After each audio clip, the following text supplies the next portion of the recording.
নমস্কাৰ, মই খাইৰুল। যিসকল ষ্টুডেণ্টে ইঞ্জিনিয়াৰিং কোৰ্স কৰিম বুলি ভাবি আছে তেখেতসকলৰ কাৰণে এটা ভাল খবৰ দিবলৈ ওলাইছো।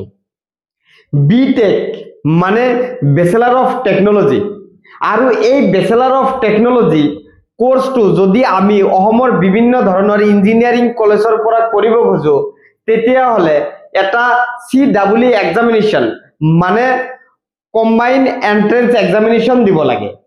আৰু এই কম্বাইন্ড এন্ট্ৰেন্স এক্সামিনেশ্যন মানে CEE এক্সামিনেশ্যন দিবলৈ হলে এটা online application form fill up কৰিব লাগে।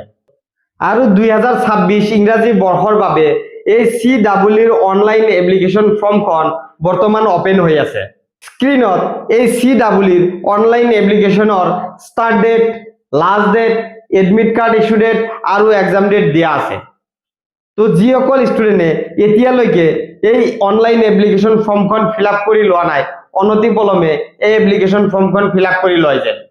আৰু এনেকুৱা ধৰণৰ ইনফৰমেটিভ ভিডিঅ' পোৱাৰ কাৰণে মোৰ চেনেলটো ছাবস্ক্ৰাইব কৰি দিব।